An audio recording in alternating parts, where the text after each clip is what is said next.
നമസ്കാരം. ഷെക്കേന Americas weekly news റൗണ്ടപ്പിലേക്ക് സ്വാഗതം. ഞാൻ അനൂപ് ജോസഫ്. ഈ ആഴ്ചയിലെ പ്രധാന വാർത്തകളിലേക്ക്.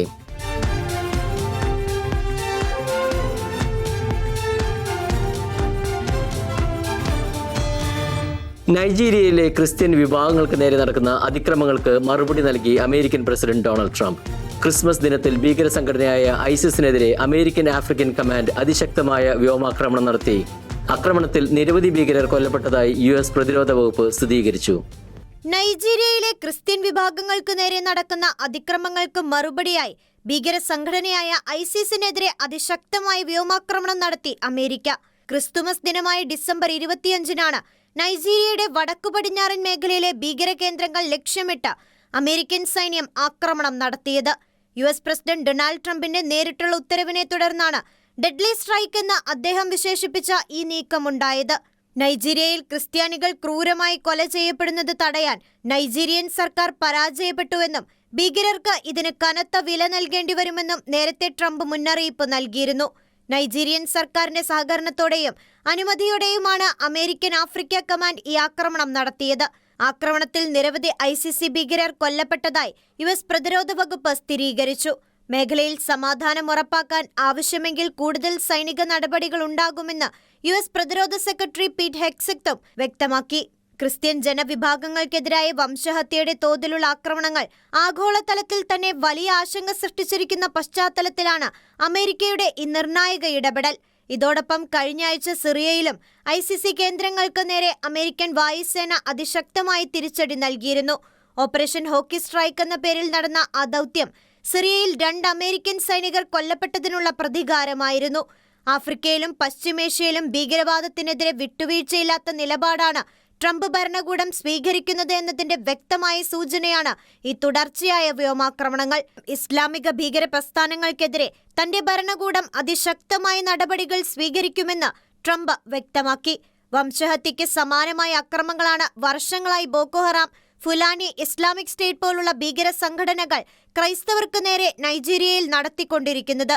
ഇതിനെതിരെ ശക്തമായ തിരിച്ചടിയാണ് ട്രംപ് ഇപ്പോൾ നൽകിയിരിക്കുന്നത്.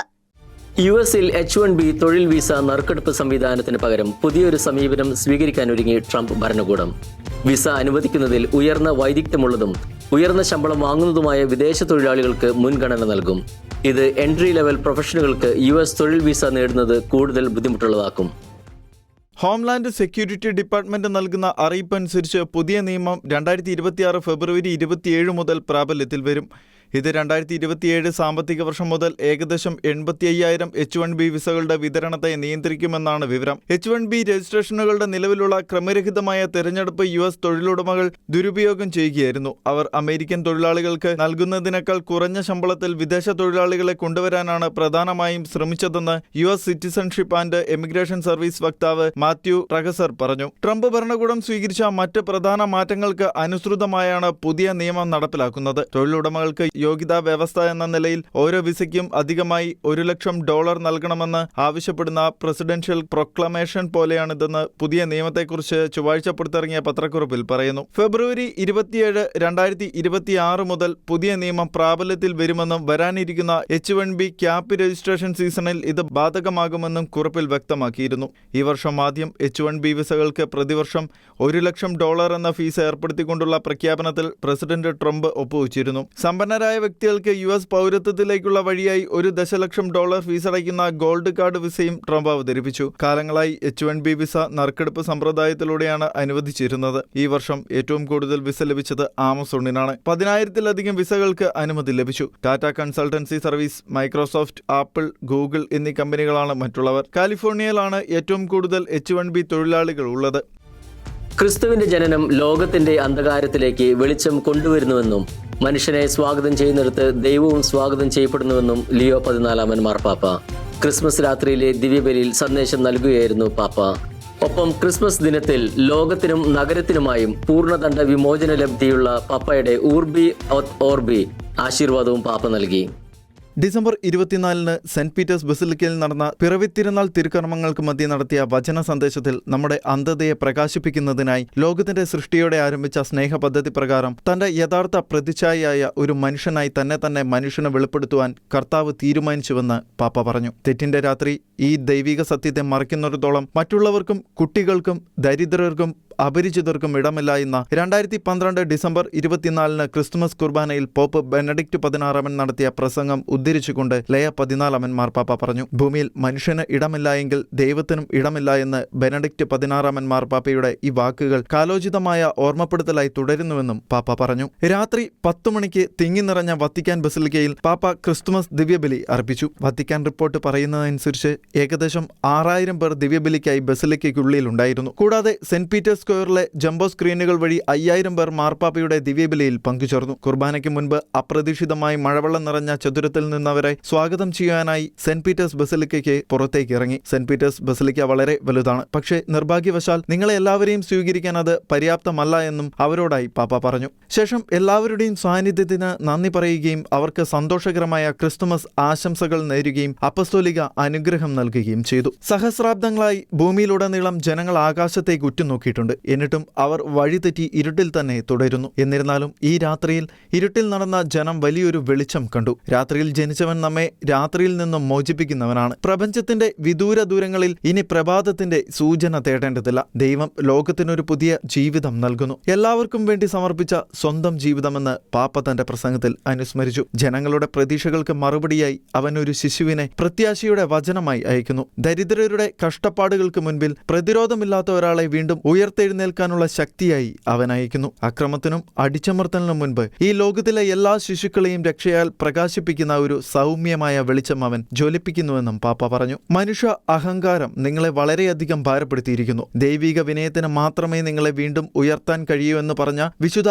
അഗസ്റ്റിന്റെ ഒരു പ്രസംഗം അദ്ദേഹം ഓർമ്മപ്പെടുത്തി. സ്നേഹത്തിന്റെയും ഒത്തുചേരലിന്റെയും സമാധാനത്തിന്റെയും സന്ദേശം നൽകിക്കൊണ്ട് ദൈവപുത്രന്റെ ജനന തിരുനാളിന്റെ 2025 ഓർമ്മ ദിനത്തിന്റെ ആശംസകളോ ലോക ജനതയ്ക്കായി പാപ്പ നേർന്നു. കത്തോലിക്ക സഭയുടെ പരമാധികാര പദവിയിലെത്തിയതിനു ശേഷമുള്ള തന്റെ ആദ്യത്തെ പിറവിത്തിരുന്നാൾ തിരുക്കർമ്മങ്ങൾക്കാണ് പാപ്പ നേതൃത്വം നൽകിയത്. ഒപ്പം ക്രിസ്തുമസ് ദിനത്തിൽ ലോകത്തിനും നഗരത്തിനുമായുള്ള പൂർണ്ണ ദണ്ഡവിമോചന ലബ്ധിക്കുള്ള പാപ്പയുടെ ഊർബിയതോർബി ആശീർവാദവും പാപ്പ നൽകി. ലോകമെമ്പാടും തിരുപ്പിറവിയുടെ വിശുദ്ധ സ്മരണ പുതുക്കി ക്രിസ്മസ് ആഘോഷിച്ചു. കേരളത്തിലെ ദേവാലയങ്ങളിൽ വിപുലമായ പ്രാർത്ഥനാ ശുശ്രൂഷകൾ നടന്നു. സ്നേഹത്തിന്റെയും സാഹോദര്യത്തിന്റെയും സന്ദേശം നൽകിക്കൊണ്ട് ആയിരക്കണക്കിന് വിശ്വാസികളാണ് രാത്രികാല ശുശ്രൂഷകളിൽ പങ്കുചേർന്നത്. ശുശ്രൂഷകൾക്ക് ശേഷം കേക്ക് മുറിച്ചും മധുരം പങ്കിട്ടുമാണ് വിശ്വാസികൾ പിരിഞ്ഞുപോയത്. രാജാവായി ജനിച്ചവന്റെ തിരുപ്പിറവി ആഘോഷിച്ച് ആഗോള ക്രൈസ്തവർ. ലോക ചരിത്രത്തെ തന്നെ രണ്ടായി ഭേദിച്ച ദൈവപുത്രന്റെ ജനനത്തിനിന്ന് 2025 വയസ്സ്. തിരുപ്പിറവി ഓർമ്മകളിൽ ഇന്ന് ലോകമെമ്പാടുമുള്ള ദേവാലയങ്ങളിൽ അനുസ്മരണാഘോഷങ്ങൾ നടത്തപ്പെട്ടു. സീറോ മലബാർ സഭ ആസ്ഥാന കാര്യാലയമായ കാക്കനാട് മൗണ്ട് സെന്റ് തോമസിൽ പിറവി തിരുനാൾ തിരുക്കർമ്മങ്ങൾക്ക് മാർ റാഫേൽ തട്ടിൽ മുഖ്യ കാർമ്മികത്വം വഹിച്ചു. പ്രത്യാശയുടെ സന്ദേശം പ്രതിസന്ധികൾക്കിടയിലും നിരാശപ്പെടാതെ പ്രത്യാശയോടെ മുന്നേറണമെന്നും മറ്റുള്ളവർക്ക് തണലേകുന്നതാണ് യഥാർത്ഥ കരോൾ ഗാനം ും മാർ റാഫേൽ തട്ടിൽ തന്റെ സന്ദേശത്തിൽ ഓർമ്മിപ്പിച്ചു. പുൽക്കൂട് എന്ന ആശയം ആദ്യമായി അവതരിപ്പിച്ചത് വിശുദ്ധ ഫ്രാൻസിസ് അസീസി ആണെന്നും ഇന്ന് ജാതിമത ഭേദമന്യേനെ എല്ലാവരും അത് ഏറ്റെടുത്തിരിക്കുകയാണെന്നും അദ്ദേഹം കൂട്ടിച്ചേർത്തു. ഈ 2025 നമ്മെ സംബന്ധിച്ചിടത്തോളം ഒരു നൂറ്റാണ്ടിൻ്റെ കാൽഭാഗമാണ്. 2000 ആണ്ടിലെ ആദ്യത്തെ 25 വർഷങ്ങൾ നമ്മൾ പിന്നിടുകയാണ്. നമ്മൾ എത്രയോ ഭാഗ്യം ചെയ്തവരായിട്ടാണ് നമ്മൾ മനസ്സിലാക്കേണ്ടത്.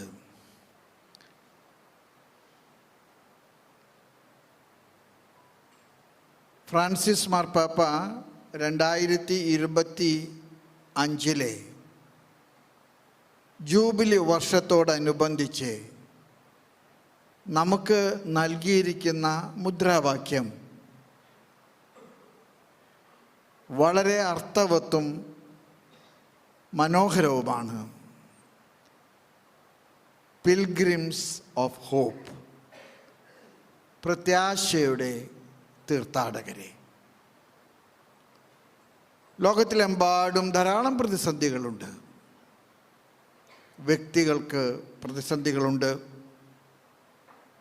നമ്മുടെ കുടുംബങ്ങൾക്ക് ധാരാളം പ്രതിസന്ധികളുണ്ട്. സമൂഹങ്ങൾക്കും രാഷ്ട്രങ്ങൾക്കും ലോകത്തിന് മുഴുവനും ധാരാളം പ്രതിസന്ധികളുണ്ട്. ഈ പ്രതിസന്ധികളുടെ നടുവിൽ നമ്മൾ നിരാശപ്പെടാതെ പ്രത്യാശയോടുകൂടെ തീർത്ഥാടനം ചെയ്യണമെന്നാണ് പരിശുദ്ധ പിതാവ് നമ്മെ ബോധ്യപ്പെടുത്തിയതും നമ്മെ ആഹ്വാനം ചെയ്തതും. Pilgrims of hope. മലങ്കര കത്തോലിക്ക സഭ പരമാധ്യക്ഷൻ മാർ ബസിലിയോസ് ക്ലീമിസ് കാത്തോലിക്ക ബാബ പട്ടം സെന്റ് മേരീസിൽ ശുശ്രൂഷകൾക്ക് നേതൃത്വം നൽകി. വിശ്വാസത്തിന്റെ പേരിൽ മർദ്ദനമേൽക്കുന്നവർക്കായി പ്രാർത്ഥിക്കണമെന്ന് ക്ലീമിസ് കാത്തോലിക്ക ബാബ ആഹ്വാനം ചെയ്തു. കേരളത്തിന്റെ ലത്തീൻ സഭയുടെ അധ്യക്ഷൻ ഡോക്ടർ വർഗീസ് ചക്കാലക്കൽ പിറവിത്തിരുനാളിനോടനുബന്ധിച്ച ശുശ്രൂഷയിൽ പാലക്കാട് കരോൾ സംഘത്തിന് നേരെയുണ്ടായ ആക്രമണം ദൗർഭാഗ്യകരമാണെന്നും ഇന്ത്യ ഒരു മതേതര രാജ്യമാണെന്നും എല്ലാ മതങ്ങളെയും സ്വീകരിച്ച ചരിത്രമാണ് നമുക്കുള്ളതെന്നും അദ്ദേഹം ഓർമ്മിപ്പിച്ചു. കൊല്ലം ഇടമൺ സെന്റ് മേരീസ് ഓർത്തഡോക്സ് പള്ളിയിൽ നടന്ന ജനന പെരുന്നാൾ ശുശ്രൂഷകൾക്ക് മലങ്കര സഭയുടെ പരമാധ്യക്ഷൻ ബസിലിയോസ് മാർത്തോമാ മാത്യൂസ് ത്രിദീൻ കാത്തോലിക്ക ബാബ നേതൃത്വം നൽകി. അരക്കുന്നം സെന്റ് ജോർജ് യാക്കോബായ സുറിയാനി വലിയ പള്ളിയിൽ നടന്ന ക്രിസ്തുമസ് ശുശ്രൂഷകൾക്കും വിശുദ്ധ കുർബാനയ്ക്കും ശ്രേഷ്ഠ കാത്തോലിക്ക ബാബയും മലങ്കര മെത്രാപ്പോലിത്തയുമായ ആബുൺ മോർ ബസിലിയോസ് ജോസഫ് ബാബ മുഖ്യ കാർമ്മികത്വം വഹിച്ചു. പാലാ സെന്റ് തോമസ് കത്തീഡ്രൽ ദേവാലയത്തിൽ നടന്ന പിറവിത്തിരുന്നാൾ തിരുക്കർമ്മങ്ങൾക്ക് മാർ ജോസഫ് കല്ലറങ്ങാട് മുഖ്യ കാർമ്മികത്വം വഹിച്ചു. തിരുവനന്തപുരം പാളയം പള്ളിയിൽ നടന്ന തിരുക്കർമ്മങ്ങൾക്ക് തിരുവനന്തപുരം അതിരൂപത മെത്രാപ്പോലിത്ത ആർച്ച് ബിഷപ്പ് ഡോക്ടർ തോമസ് ജനറ്റോ മുഖ്യ കാർമ്മികത്വം വഹിച്ചു. കൊച്ചിയിലെ സെന്റ് ഫ്രാൻസിസ് അസിസി കത്തീഡ്രലിൽ വരാപ്പുഴ മെത്രാപ്പോലിത്ത ഡോക്ടർ ജോസഫ് കളത്തിപ്പറമ്പിൽ പിറവിത്തിരുന്നാൾ തിരുക്കർമ്മങ്ങൾക്ക് മുഖ്യ കാർമ്മികത്വം നൽകി. രാജ്യത്ത് കരോൾ സംഘങ്ങൾക്ക് നേരെ വർദ്ധിച്ചു വരുന്ന ആക്രമണങ്ങളിൽ സഭാ നേതാക്കൾ ശക്തമായ ആശങ്ക രേഖപ്പെടുത്തി. സന്തോഷ വാർത്ത അറിയിക്കുന്ന കരോൾ സംഘങ്ങളെ ആക്രമിക്കുന്ന സാഹചര്യം രാജ്യത്ത് വർദ്ധിച്ചു വരുന്നത് രൂക്ഷമായി വിമർശിക്കപ്പെട്ടു. അനധികൃത കുടിയേറ്റക്കാരെന്ന് ആരോപിച്ച് അമേരിക്കയിൽ 30 ഇന്ത്യൻ പൗരന്മാരെ ബോർഡർ പെട്രോൾ ഏജൻറ്റ്സ് അറസ്റ്റ് ചെയ്തു. കാലിഫോർണിയയിലെ എൽ സെൻട്രോ നഗരമേഖലയിൽ ഇമിഗ്രേഷൻ ചെക്ക് പോസ്റ്റിലെ വാഹന പരിശോധനയ്ക്കിടെയാണ് നടപടി. 30 ഇന്ത്യക്കാരടക്കം ട്രക്ക് ഡ്രൈവർമാരായ 42 വിദേശികളാണ് ഒരു മാസത്തിനിടെ അറസ്റ്റിലായത്. അമേരിക്കയിൽ 30 ഇന്ത്യൻ പൗരന്മാരെ ബോർഡർ പെട്രോൾ ഏജൻറ്റ്സ് അറസ്റ്റ് ചെയ്തു. അനധികൃത കുടിയേറ്റം എന്നതാണ് ഇവർക്ക് മേൽ ചുമത്തിയിരിക്കുന്ന കുറ്റം. കാലിഫോർണിയയിലെ എൽ സെൻട്രോ നഗരമേഖലയിൽ ഇമിഗ്രേഷൻ ചെക്ക് പോസ്റ്റിലെ വാഹന പരിശോധനയ്ക്കിടെയാണ് നടപടി. 30 ഇന്ത്യക്കാരടക്കം ട്രക്ക് ഡ്രൈവർമാരായ 42 വിദേശികളാണ് ഒരു മാസത്തിനിടെ അറസ്റ്റിലായത്. റഷ്യ, ചൈന, മെക്സിക്കോ, സൊമാലിയ, തുർക്കി തുടങ്ങിയ രാജ്യക്കാരും പിടിയിലായവരിൽ ഉൾപ്പെടുന്നു. പിടിയിലായവർക്കെല്ലാം അംഗീകൃത കൊമേഴ്ഷ്യൽ ഡ്രൈവിംഗ് ലൈസൻസ് ഉണ്ടായിരുന്നു. അതിനിടെ വിദേശികളുടെ കൊമേഴ്ഷ്യൽ ഡ്രൈവിംഗ് ലൈസൻസ് റദ്ദു ചെയ്യാനുള്ള തീരുമാനത്തിനെതിരെ ട്രക്ക് ഡ്രൈവർമാരുടെ സംഘടന കോടതിയെ സമീപിച്ചു. ലൈസൻസുകൾ റദ്ദാക്കുമെന്ന് 17,000 ട്രക്ക് ഉടമകൾക്ക് കാലിഫോർണിയ മോട്ടോർ വകുപ്പാണ് നോട്ടീസ് നൽകിയത്. ഡ്രൈവർമാർക്ക് വേണ്ടി സിഖ് വംശജരുടെ സംഘടനകളും കേസ് നൽകി. കാനഡയിൽ ഇന്ത്യൻ വിദ്യാർത്ഥി വെടിയേറ്റ് കൊല്ലപ്പെട്ടു. PhD വിദ്യാർത്ഥിയായ ശിവാങ് അവാസ്തിയാണ് കൊല്ലപ്പെട്ടത്. ഈ വർഷം തന്നെ ടൊറന്റോയിൽ നടന്ന 41ാമത്തെ കൊലപാതകമാണ്. കൊലപാതക വിവരം പുറത്തു വന്നതോടെ മലയാളികളടക്കം ഇന്ത്യക്കാർ കടുത്ത ആശങ്കയിലാണ്. കാനഡയിലെ ടൊറാൻഡോ സർവകലാശാലയ്ക്ക് സമീപം ഇന്ത്യൻ PhD വിദ്യാർത്ഥിയായ ശിവാങ് വാസ്തിയാണ് കൊല്ലപ്പെട്ടത്. 20 വയസ്സുള്ള ഇന്ത്യൻ വിദ്യാർത്ഥിയാണ് വെടിയേറ്റ് മരിച്ചത്. സംഭവ സ്ഥലത്ത് വെച്ച് തന്നെ ശിവാങ് മരിച്ചു. ഈ വർഷം തന്നെ ടൊറാൻഡോയിൽ മാത്രം റിപ്പോർട്ട് ചെയ്യപ്പെടുന്ന 41ാമത്തെ കൊലപാതകമാണിത്. പ്രതികൾ സംഭവ സ്ഥലത്ത് നിന്ന് രക്ഷപ്പെട്ടു. പ്രതികളെ കണ്ടെത്താനായി പോലീസ് പൊതുജനങ്ങളുടെ സഹായം തേടിയിട്ടുണ്ട്. പ്രതികളെക്കുറിച്ചുള്ള സൂചനകൾക്കായി പോലീസ് പ്രദേശത്തെ CCTV ദൃശ്യങ്ങൾ പരിശോധിച്ചു വരികയാണ്. ശിവാങ് അവാസ്തിയുടെ കൊലപാതകത്തിൽ ഇന്ത്യ അതീവ ദുഃഖം രേഖപ്പെടുത്തി. ടൊറന്റോയിലെ ഇന്ത്യൻ കോൺസുലേറ്റ് ജനറൽ വിദ്യാർത്ഥിയുടെ കുടുംബത്തിന് ആവശ്യമായ എല്ലാ സഹായങ്ങളും നൽകുമെന്നറിയിച്ചു. മലയാളികളടക്കം നിരവധി ഇന്ത്യൻ വിദ്യാർത്ഥികളാണ് കാനഡയിൽ പഠനം നടത്തുന്നത്. കൊലപാതക വിവരം പുറത്തു വന്നതോടെ മലയാളികളടക്കം ഇന്ത്യക്കാർ കടുത്ത ആശങ്കയിലാണ്. പ്രത്യാശയുടെ ജൂബിലി വർഷത്തിൽ വിശ്വാസികൾക്കായി തുറന്നുകൊടുത്ത മരിയ മെജോറ ബസിലിക്കയുടെ വിശുദ്ധ വാതിൽ അടച്ചു. ക്രിസ്മസ് ദിനത്തിലാണ് സഭ ആഹ്വാനം ചെയ്ത പ്രത്യാശയുടെ ജൂബിലി വർഷത്തിന്റെ സമാപനം കുറിച്ചുകൊണ്ടുള്ള ആദ്യത്തെ വിശുദ്ധ വാതിൽ അടച്ചത്. റോമിലെ 4 പേപ്പൽ ബസിലിക്കകളിൽ ആദ്യത്തേതാണ് സാന്താ മറിയ മെജോറ ബസിലിക്ക. പ്രത്യാശയുടെ ജൂബിലി വർഷത്തിൽ വിശ്വാസികൾക്കായി തുറന്നുകൊടുത്ത മരിയ മജോറ ബസിലിക്കായുടെ വിശുദ്ധ വാതിൽ ഔദ്യോഗികമായി അടച്ചു. ക്രിസ്മസ് ദിനമായ ഡിസംബർ 25 വ്യാഴാഴ്ചയാണ് സഭ ആഹ്വാനം ചെയ്ത പ്രത്യാശയുടെ ജൂബിലി വർഷത്തിന്റെ സമാപനം കുറിച്ചുകൊണ്ടുള്ള ആദ്യത്തെ വിശുദ്ധ വാതിൽ അടച്ചത്. മരിയ മജോറ ബസിലിക്കായുടെ ആർച്ച് പ്രീസ്റ്റ് കർദിനാൾ റോളൻഡാസ് മാക്രിക്കാസ് ചടങ്ങിന് നേതൃത്വം നൽകി. ദൈവകൃപയുടെ ഒഴുക്ക് നിലച്ചുപോയിട്ടില്ല, മറിച്ച് സഭയുടെ ആരാധനാ കാലഘട്ടത്തിലെ ഒരു പ്രത്യേക സമയമാണ് അവസാനിച്ചത് എന്ന് കർദിനാൾ പറഞ്ഞു. അതേസമയം വിശ്വസിക്കുന്നവർക്കായി, രക്ഷ ആഗ്രഹിക്കുന്നവർക്കായി ഒരിക്കലും അവസാനിക്കാതെ തുറന്നിരിക്കുന്നത് ദൈവത്തിന്റെ കരുണാമയമായ ഹൃദയമാണ് എന്ന് വിശുദ്ധവാതിൽ ഔദ്യോഗികമായി അടച്ചുകൊണ്ട് പ്രധാന പുരോഹിതനും കൂടിയായ കർദിനാൾ റോളൻസ് മാക്രിക്കാസ് പറയുകയുണ്ടായി. റോമിലെ 4 പേപ്പൽ ബസിലിക്കകളിൽ ആദ്യത്തേതാണ് Santa Maria majora basilica. 2025 December 27 ശനിയാഴ്ച സെന്റ് ജോൺ ലാട്രൺ ബസിലിക്കായുടെ വിശുദ്ധവാതിൽ കർദിനാൾ ബൽദസാരെ റൈന അടയ്ക്കും. ഡിസംബർ 28 ഞായറാഴ്ച സെന്റ് പോളിന്റെ വിശുദ്ധവാതിൽ കർദിനാൾ ജെയിംസ് മൈക്കൽ ഹാർവിയും അടയ്ക്കും. അടുത്ത വർഷം 2026 ജനുവരി 6 എപ്പിഫനി തിരുനാളിൽ ലയോ 14 മാർപ്പാപ്പ സെന്റ് പീറ്റേഴ്സ് ബസിലിക്കായുടെ വിശുദ്ധവാതിലും അടയ്ക്കും. ഇതോടെ ഒരു വർഷം നീണ്ട പ്രത്യാശയുടെ ജൂബിലി വർഷത്തിന് ഔദ്യോഗികമായി സമാപനമാകും. ക്രിസ്തുവിന്റെ ജനനത്തെക്കുറിച്ചുള്ള സുവിശേഷം സന്തോഷകരമായ കരോളുകളിലൂടെ പ്രചരിക്കുക എന്ന ലക്ഷ്യത്തോടെ കാനഡയിലെ സീറോ മലബാർ മിസിസാഗ രൂപതയിലെ വിശുദ്ധ അൽഫോൻസ കത്തീഡ്രൽ ഇടവകയിലെ സെയിന്റ് ജെറോം കുടുംബ കൂട്ടായ്മയുടെ നേതൃത്വത്തിൽ ഉണ്ണീശോയുമായി വീട് വീടാന്തരം കരോൾ ഗാനങ്ങളുമായി കുട്ടികളും മുതിർന്നവരും എത്തിയതോടെ കാനഡയിലെ ക്രിസ്മസിന് തുടക്കം കുറിച്ചു. പുറത്ത് കൊടും തണുപ്പാണെങ്കിലും കേരളത്തിൽ വീടുതോറും ക്രിസ്മസ് കരോളുകൾക്ക് പോയിരുന്ന ബാല്യകാല ഓർമ്മകൾ എല്ലാവർക്കും ഓർത്തെടുക്കുവാൻ കഴിഞ്ഞു. ക്രിസ്തുവിന്റെ ജനനത്തെക്കുറിച്ചുള്ള സുവിശേഷം സന്തോഷകരമായ കരോളുകളിലൂടെ പ്രചരിപ്പിക്കുക എന്ന ലക്ഷ്യത്തോടെ കാനഡയിലെ സീറോ മലബാർ മിസിസാഗ രൂപതയിലെ വിശുദ്ധ അൽഫോൻസ കത്തീഡ്രൽ ഇടവകയിലെ സെന്റ് ജെറോം കുടുംബ കൂട്ടായ്മയുടെ നേതൃത്വത്തിൽ ഉണ്ണീശോയുമായി വീട് വീടാന്തരം കരോൾ ഗാനങ്ങളുമായി കുട്ടികളും മുതിർന്നവരും എത്തിയതോടെ കാനഡയിലെ ക്രിസ്മസിന് തുടക്കം കുറിച്ചു. പുറത്ത് കൊടും തണുപ്പാണെങ്കിലും കേരളത്തിൽ വീടുതോറും ക്രിസ്മസ് കരോളുകൾക്ക് പോയിരുന്ന ബാല്യകാല ഓർമ്മകൾ എല്ലാവർക്കും ഓർത്തെടുക്കാൻ കഴിഞ്ഞു. 2 വർഷങ്ങൾക്ക് ശേഷം ക്രിസ്മസ് ആഘോഷങ്ങൾ പുനരാരംഭിച്ച് നസറത്ത്. കഴിഞ്ഞ 2 വർഷമായി ഈശോ വളർന്ന നസറത്തിൽ ക്രിസ്മസ് ആഘോഷങ്ങൾ പൂർണ്ണമായും നടന്നിട്ടില്ല. യുദ്ധം മൂലം വില്ലേജ് സ്ക്വയറിൽ ഒരു ക്രിസ്മസ് ട്രീ പോലും ഉണ്ടായിരുന്നില്ല. ക്രിസ്മസ് മാർക്കറ്റ് തുറന്നിട്ടുമില്ല. എന്നാൽ ഈ വർഷം യേശുവിന്റെ നാട്ടിൽ ക്രിസ്മസ് ആഘോഷങ്ങൾക്ക് തുടക്കമിട്ടിരിക്കുകയാണ് ഇസ്രായേൽ. കഴിഞ്ഞ 2 വർഷമായി ഈശോ വളർന്ന നസ്രത്തിൽ ക്രിസ്മസ് ആഘോഷങ്ങൾ പൂർണ്ണമായും നടന്നിട്ടില്ലായിരുന്നു. യുദ്ധം മൂലം വില്ലേജ് സ്ക്വയറിൽ ഒരു ക്രിസ്മസ് ട്രീ പോലും ഉണ്ടായിരുന്നില്ല. ക്രിസ്മസ് മാർക്കറ്റ് തുറന്നിട്ടുമില്ലായിരുന്നു. എന്നാൽ ഈ വർഷം കാര്യങ്ങൾ പുരോഗമിച്ചു. യേശു ജനിച്ച സ്ഥലമായ ബെത്ലഹേം വെസ്റ്റ് ബാങ്കിലാണ് സ്ഥിതി ചെയ്യുന്നത്. എന്നാൽ യേശു വളർന്ന നസ്രത്ത് ഇസ്രായേലിലാണ് സ്ഥിതി ചെയ്യുന്നത്. നസ്രത്തിലെ ക്രൈസ്തവ സമൂഹത്തെ സംബന്ധിച്ചിടത്തോളം ക്രിസ്മസ് അവരുടെ സ്വത്വത്തിന്റെയും വിശ്വാസത്തിന്റെയും സുപ്രധാന ഭാഗമാണ്. ഇസ്രായേലിന്റെ അറബ് തലസ്ഥാനം എന്നറിയപ്പെടുന്ന നസ്രത്തിൽ 30% ക്രൈസ്തവരുണ്ട്. ഇവിടെ ആളുകൾ ക്രിസ്മസിനായി കാത്തിരിക്കുന്നത് പോലെ ആയിരുന്നുവെന്ന് അറബ് വംശജയായ കത്തോലിക്ക യാസ്മിൻ മാസവി പറഞ്ഞു. 2023 ഒക്ടോബർ 7 ഹമാസ് തീവ്രവാദികൾ നടത്തിയ അപ്രതീക്ഷിത ആക്രമണത്തെ തുടർന്നാണ് യുദ്ധം പൊട്ടിപ്പുറപ്പെട്ടത്. ഇതിൽ 1200ഓളം ഇസ്രായേലികൾ കൊല്ലപ്പെടുകയും 250ലധികം പേർ ബന്ദികളാക്കപ്പെടുകയും ചെയ്തു. ഗാസയിലെ വെടിനിർത്തലിന് ശേഷം ബെത്ലഹേമിൽ ക്രിസ്മസ് ആഘോഷങ്ങൾ വീണ്ടും ആരംഭിച്ചിരുന്നു. ജോർദാനിലെ ചെങ്കടൽ തുറമുഖ നഗരമായ അക്കാബയിൽ 4-ാം നൂറ്റാണ്ടിന്റെ ആരംഭത്തിൽ നിർമ്മിച്ച ദൈവാലയങ്ങളിലൊന്ന് വിശ്വാസികൾക്കായി തുറന്നു. ലോകത്തിലെ ഏറ്റവും പഴക്കം ചെന്ന ക്രിസ്ത്യൻ ആരാധനാലയങ്ങളൊന്നായി ഇത് കണക്കാക്കപ്പെടുന്നുണ്ട്. റോമൻ സാമ്രാജ്യത്തിൽ ക്രിസ്തു മതത്തിന് ഔദ്യോഗിക അംഗീകാരം ലഭിക്കുന്നതിന് മുമ്പ് നിർമ്മിക്കപ്പെട്ടതാണ് ഈ ദേവാലയം.